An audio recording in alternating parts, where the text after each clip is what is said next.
में पढ़ेंगे एक समान विद्युत क्षेत्र में द्विध्रुव पर बल आघूर्ण। एक समान विद्युत क्षेत्र में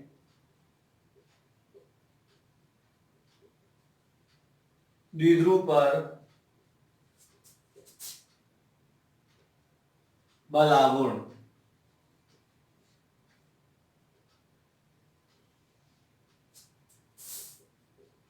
एक समान विद्युत क्षेत्र में द्विध्रुव पर बल आघूर्ण। चित्र को समझते हैं हम। ये एक समान विद्युत क्षेत्र है।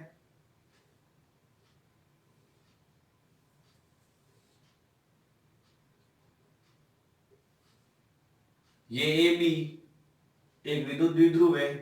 यहां प्लस क्यू आवेश है, यहां माइनस क्यू आवेश है। माइनस क्यू के कारण बल है यहां पर minus F Q E, F बराबर क्यू ई। प्लस आवेश के कारण विद्युत बल है, उसकी दिशा विद्युत क्षेत्र की दिशा में होगी, एफ बराबर क्यू ई। विद्युत क्षेत्र के साथ ये थीटा कोण बना रहा है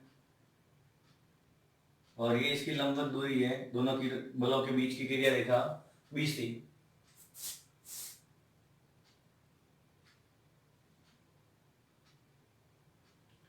तो ये चित्र समझ में आ गया। जो चित्र में किया है हम वो साइड में लिख सकते हैं। चित्र में ए बी एक विद्युत द्विध्रुव है। चित्र में ए बी एक विद्युत द्विध्रुव है जो विद्युत क्षेत्र E के साथ थीटा कोण पर है। विद्युत क्षेत्र के साथ कितना कोण बना रहा है विद्युत द्विध्रुव? थीटा कोण। विद्युत द्विध्रुव के प्लस क्यू आवेश पर बल F बराबर क्यू ई। विद्युत क्षेत्र की दिशा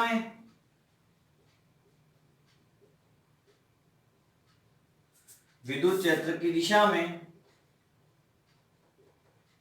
तथा माइनस क्यू आवेश के कारण बल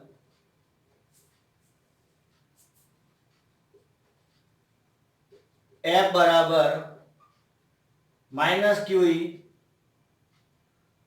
विद्युत क्षेत्र की दिशा के विपरीत होगा।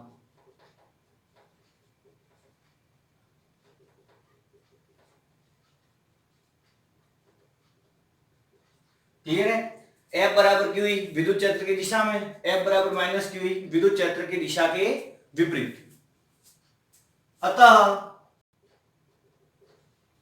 द्विध्रुव पर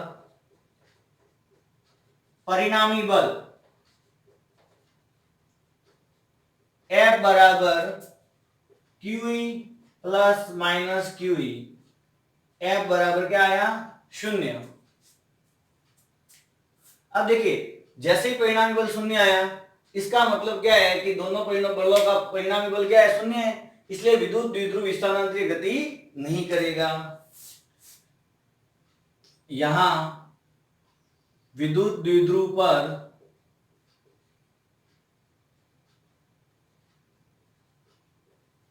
परिणामी बल 0 है, अर्थात द्विध्रुव स्थानांतरित गति नहीं करेगा।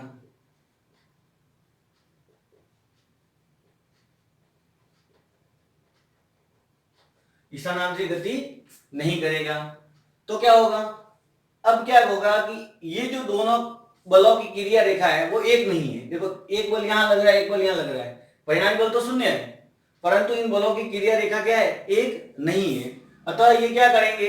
एक बल युग्म का निर्माण करेंगे जो विद्युत द्विध्रुव को विद्युत क्षेत्र की दिशा में लाने का प्रयास करेगा। परंतु दोनों बल सरेखीय नहीं होने के कारण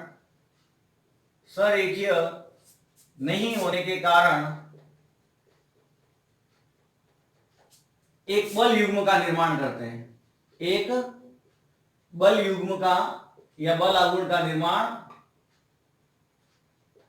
करते हैं जो विद्युत द्विध्रुव को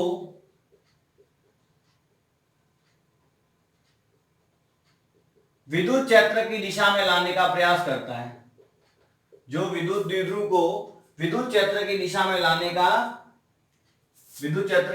लाने का प्रयास करता है।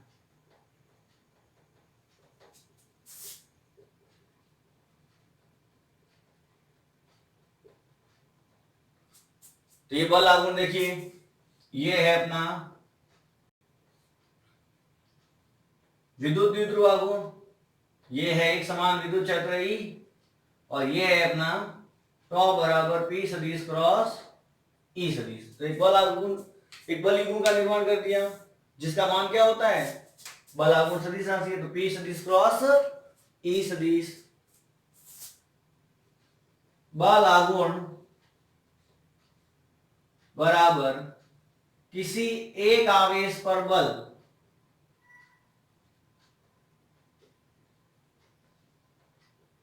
इंटू बलों के मध्य की दूरी, बलों के मध्य की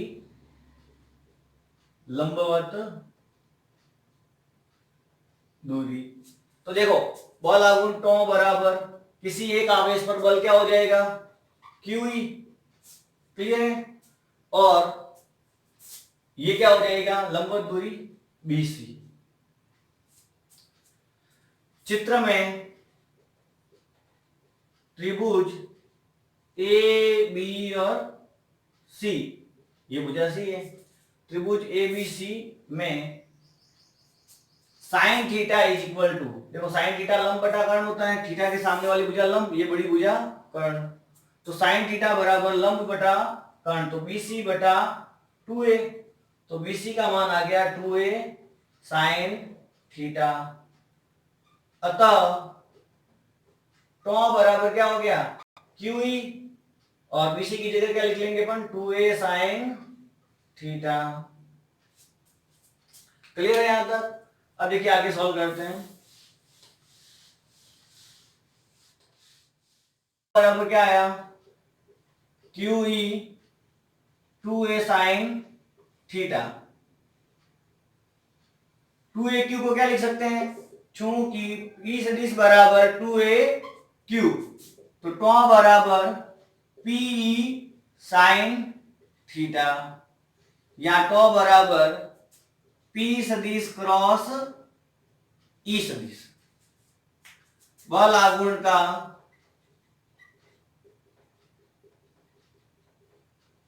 मात्रक न्यूटन इंटू मीटर होगा। फर्स्ट है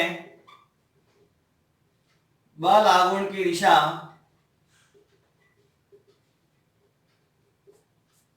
P सदिश व E सदिश से बने तल के लंबवत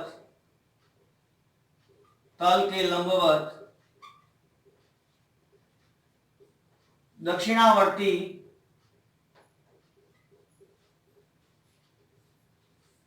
पेच के नियमानुसार होगी। अब इसकी विशेष स्थितियां,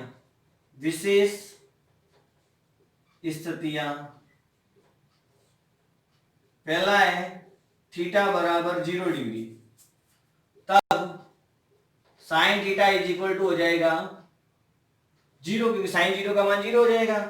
अतः टॉ बराबर P साइन 0, या टॉ बराबर 0। यहां क्या होगा, द्विध्रुव स्थायी साम्यावस्था में होगा, क्योंकि दिशा दोनों की एक होगी, द्विध्रुव स्थायी साम्यावस्था में है।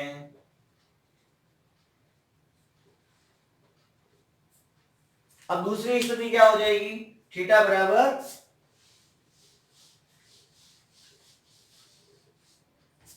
सेकेंड स्थिति होगी थीटा बराबर 180 डिग्री, साइन 180 बराबर 0, तब भी टॉ बराबर क्या आएगा, P साइन 180 या 0। यहां क्या होगा, देखो द्विध्रुव इस विपरीत दिशा में हो जाएगा विद्युत क्षेत्र के, तो द्विध्रुव अस्थायी साम्यावस्था में होगा। थर्ड पॉइंट है वो क्या हो जाएगा, थीटा बराबर 90 डिग्री, तो साइन 90 बराबर क्या है 1, अतः टॉ बराबर P साइन 90, यानी टॉ मैक्सिमम, इसका मान मैक्सिमम आ रहा है, तो टॉ मैक्सिमम बराबर P, अर्थात द्विध्रुव आघूर्ण बल आघूर्ण अधिकतम होगा। एग्जाम्पल नंबर 1.20, दो आवेश प्लस माइनस 1000 माइक्रोकूलम 2 mm दूरी पर स्थित है। देखो दो आवेश है, विपरीत प्रकृति के, अल्प दूरी पर स्थित, यानी विद्युत द्विध्रुव का निर्माण करते हैं। इस विद्युत द्विध्रुव को 15 × 10⁴ न्यूटन बटा कूलॉम के एक समान विद्युत क्षेत्र में 30 डिग्री के कोण पर रखा गया है। अपन को क्या ज्ञात करना है, विद्युत द्विध्रुव पर बल आघूर्ण। चित्र में दिया हुआ क्या है पहले वो लिखना है, तो दिया हुआ क्या है, Q = 1000 माइक्रोकूलम या 1000 × 10⁻⁶ कूलम, यानी 10⁻³ कूलम। 2a बराबर दूरी कितनी है 2 mm, यानी a बराबर 2a बराबर ये लिख सकते हैं 2 × 10⁻³ मीटर, 2 से 2 कट गया तो a बराबर 10⁻³ मीटर। पर अपन को तो यहाँ पर 2 ही चाहिए क्योंकि विद्युत द्विध्रुव निकालना पड़ेगा ना, तो अपन इसको 2a ही रखते हैं। 2a = 2 × 10⁻³ metre. और विद्युत क्षेत्र क्या दे रखा है, E = 15 × 10⁴ न्यूटन बटा कूलॉम। अतः विद्युत द्विध्रुव आघूर्ण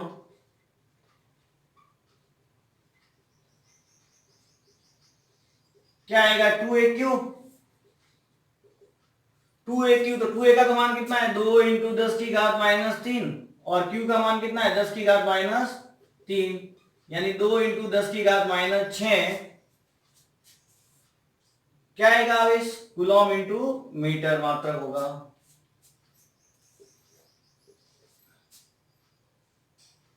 द्विध्रुव पर बल आघूर्ण, द्विध्रुव पर बल आघूर्ण कितना आ जाएगा आपके, तो देखिए मान रख देते हैं, टॉ बराबर P साइन थीटा, ये फॉर्मूला होता है।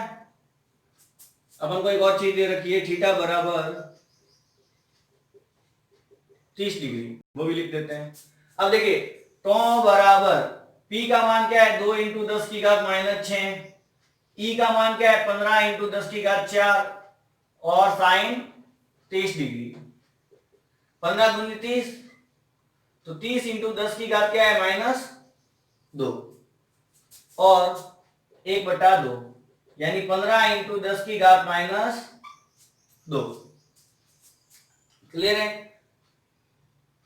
2 × 10⁻⁶, यहां 10⁻⁴ था, तो यहां पर क्या रहेगी 10⁻² और 2 × 15 30 और साइन 30 का मान 1/2। मात्रा क्या हो जाएगा न्यूटन × मीटर। आंकिक क्वेश्चन 11, 4 × 10⁻⁹ कूलॉम × मीटर द्विध्रुव आघूर्ण का कोई विद्युत द्विध्रुव 5 × 10⁴ न्यूटन बटा कूलॉम परिमाण के एक समान विद्युत क्षेत्र की दिशा से 30 डिग्री कोण पर संरेखित है। द्विध्रुव पर कार्यरत बल आघूर्ण का मान ज्ञात कीजिए। तो देखिए सिंपल, ये डायरेक्ट हो जाएगा, दिया है विद्युत द्विध्रुव आघूर्ण P = 4 × 10⁻⁹ कूलॉम × मीटर। विद्युत क्षेत्र कितना दे रखा है 5 इंटू 10 की घात 4 न्यूटन बटा कूलम। थीटा बराबर 30 डिग्री। हम जानते हैं द्विध्रुव पर बल आघूर्ण का फॉर्मूला क्या होता है? टॉ बराबर पी साइन थीटा। पिछले वाला क्वेश्चन ये भी उत्पन्न किया है। टॉ बराबर पी का मान क्या है? 4 इंटू 10 की घात -9। ई का मान क्या है? 5 इंटू 10 की घात 4 और यहां साइन 30। यहां गुणा करेंगे तो 5 चौक 20, 10 की घात आ जाएगी -5। साइन 30 का मान 1/2, 2 से 1 कट गया तो 10, 10 इंटू यहां गुणा करेंगे तो 10 की घात -4 न्यूटन इंटू मीटर। क्लियर है? यहां पर 2 से काट दिया 20 को तो 10 बार, 10 को इससे गुणा कर देंगे तो 10 की घात -4 न्यूटन इंटू। कारण हमने विद्युत क्षेत्र ज्ञात किया था अक्षीय और निरक्षीय स्थिति में। आज हम उसके दो न्यूमेरिकल करते हैं। उदाहरण 1.19, दो बिंदु आवेश 5 माइक्रोकूलम तथा -5 माइक्रोकूलम परस्पर 1 सेंटीमीटर दूरी पर रखे हैं। यानी विद्युत द्विध्रुव है कि दोनों का परिमाण अलग है और अल्पतम दूरी है। इनके मध्य बिंदु से यानी r दूरी पर अक्षीय स्थिति में तथा निरक्षीय स्थिति में विद्युत क्षेत्र की तीव्रता ज्ञात करनी है। सॉल्यूशन दिया है Q बराबर 5 माइक्रोकूलम यानी कि 5 इंटू 10 की घात -6 कूलम। 2a बराबर 1 सेंटीमीटर बराबर 10 की घात -2 मीटर। क्लियर है? सेंटीमीटर में 1 सेंटीमीटर है वो कितने किसके बराबर होता है? 10 की घात -2 के मीटर के बराबर। यानी 1 सेंटीमीटर को मीटर में बदलना है, 100 का भाग देंगे। r बराबर 0.3 मीटर। जीरो का कोई वैल्यू है होता नहीं है, लिखना चाहो लिख लो 0.30 मीटर। अब अपन को अक्षीय, पहले अपन को पता है कि अपन को इसके अंदर विद्युत द्विध्रुव आघूर्ण चाहिएगा, तो विद्युत द्विध्रुव आघूर्ण ज्ञात कर लेते हैं। विद्युत द्विध्रुव आघूर्ण P = 2a/Q। 2a का मान है 10 की घात -2 और 5 इंटू 10 की घात -6 यानी 5 इंटू 10 की घात -8 कूलम इंटू मीटर। पहला है अक्षीय स्थिति में विद्युत क्षेत्र की तीव्रता।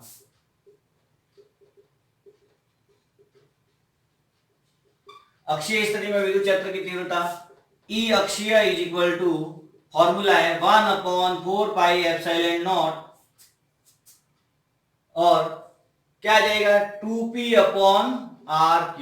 ये फॉर्मूला था। ध्यान रखेंगे तो क्या आएगा 9 इंटू 10 की घात 9,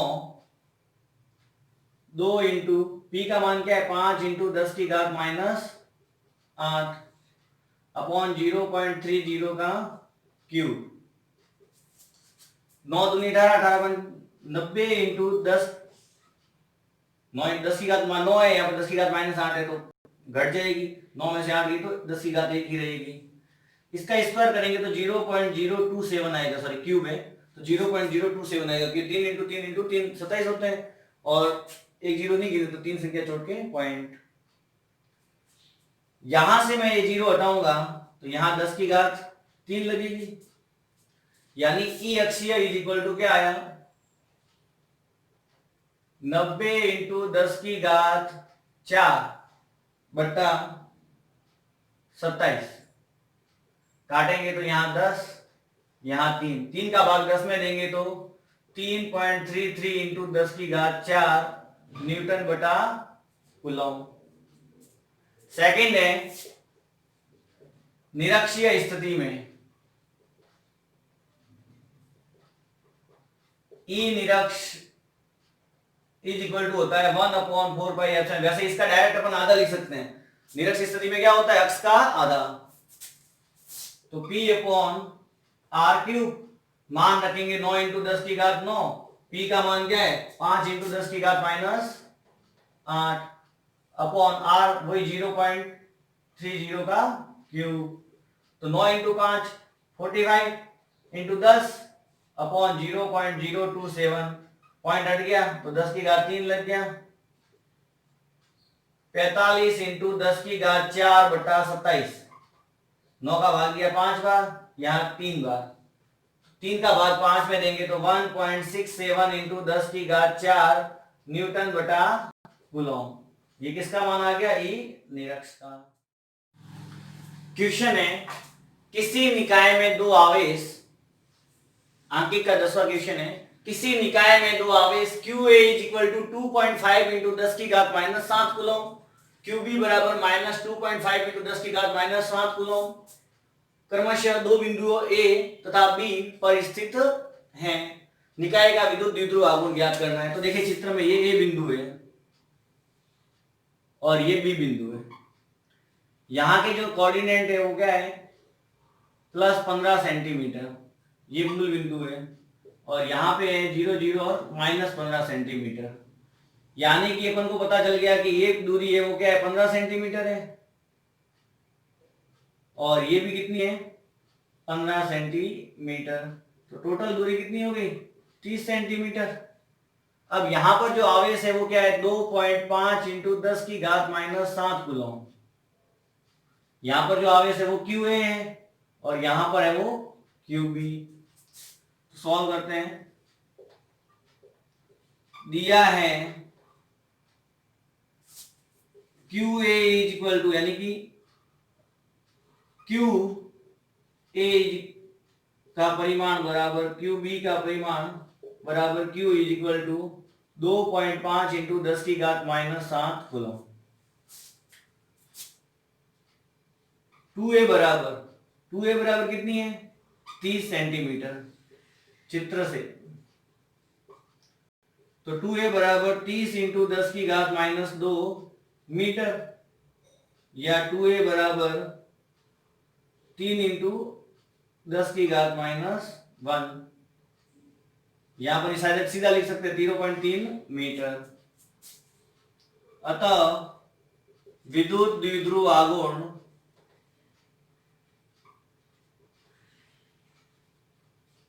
P सदिश बराबर 2A Q। 2A का मान 0.3 है, Q का मान कितना है? 2.5 इंटू 10 की घात -7। इसको गुणा करेंगे तो 0.75 इंटू 10 की घात -7, या 7.5 इंटू 10 की घात -8 कूलम इंटू मीटर। 25 को 3 से गुणा करेंगे 75, और दो संख्या छोड़ के पॉइंट, तो 0.75 और 7.5 इंटू 10 की घात -8, क्योंकि एक पॉइंट इधर किसका दिया तो यहाँ पर 10 की घात -8 हो गया। 10 माइक्रोकूलम तथा -10 माइक्रोकूलम के दो आवेशों को 2 सेंटीमीटर की दूरी पर रखा जाता है। यानी ये विद्युत द्विध्रुव बन रहा है। दोनों विपरीत प्रकृति और दोनों समान आवेश और तथा विपरीत प्रकृति के हैं, और उनके मध्य दूरी भी क्या है? तो ये विद्युत द्विध्रुव। इनकी अक्षीय तथा निरक्ष रेखा पर द्विध्रुव के केंद्र से 60 सेंटीमीटर की दूरी पर स्थित बिंदु पर विद्युत क्षेत्र की तीव्रता ज्ञात करनी है। दिया है Q is equal to 10 microcoulomb, यानी 10 की घात -5 कूलम लिख सकता हूं, क्योंकि ये 10 की घात -6 और इससे गुणा हो जाएगा तो 10 की घात -5। 2A बराबर 2 सेंटीमीटर, या 2A बराबर 2 इंटू 10 की घात -2 मीटर। ये तो बीच की दूरी होगी। R बराबर 60 सेंटीमीटर, यानी 60 इंटू 10 की घात -2 मीटर। अपन इसको लिख सकते हैं 0.6 मीटर। क्लियर है? ये R का मान आ गया। विद्युत द्विध्रुव आघूर्ण, अब विद्युत द्विध्रुव आघूर्ण का मान ज्ञात कीजिए, क्योंकि अपन को उसका मान चाहिएगा फॉर्मूले में। 2AQ, 2A का मान क्या है? देखिए 2 इंटू 10 की घात -2 मीटर, और Q का मान क्या है? 10 की घात -5, यानी 2 इंटू 10 की घात -7 कूलम इंटू मीटर। क्लियर है? अब देखिए आगे, अक्षीय स्थिति में विद्युत क्षेत्र की तीव्रता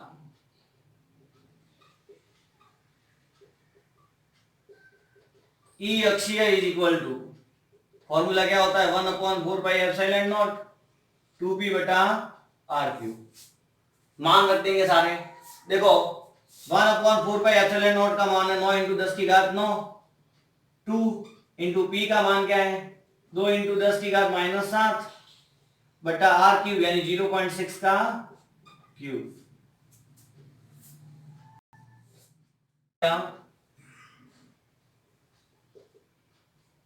36 × 10 की घात 2 बटा 0.216, क्योंकि 0.6 का क्यूब कितना हो जाएगा 0.216, पॉइंट हटेगा तो 10 की घात 3 ऊपर लग जाएगा। अब इसको मैं लिख सकता हूं 36 इंटू, या देखो 1 10 इसको दे दिया तो 360 × 10 की घात 4 बटा 216, या काटेंगे तो 36 से तो 10 बार, यहाँ 6 बार, तो 10 बटा 6 इंटू 10 की घात 4 है तो 6 का भाग 10 में देंगे अपन, तो कितना आएगा 1.67 इंटू 10 की घात 4 न्यूटन बटा कूलम। अब ई निरक्ष स्थिति में सीधा क्या होता है इसका आधा, ई निरक्ष इज इक्वल टू 1/4πε0, फॉर्मूला क्या है p/r³, मान रख देंगे 9 × 10 की घात 9 इंटू 2 × 10 की घात -7 अपॉन में क्या आएगा 0.6 का क्यूब, तो 9 दूनी 18, 10 की घात 2 अपॉन 0.216, वही पॉइंट हटाएंगे तो 10 की घात 3 लग जाएंगे, यहां लिख लेते हैं 180 इंटू 10 की घात 4 बटा 216, काट दो, 36 किससे जा रहा है, ये तो 5 बार 36 के भाग में आएगा और ये 6 बार, तो 5 में 6 का भाग दोगे तो कितना आ जाएगा 0.833 इंटू 10 की घात 4, तो 0.83 10 की घात 4 न्यूटन बटा कूलम। तो ये आ गया निरक्ष स्थिति में विद्युत क्षेत्र।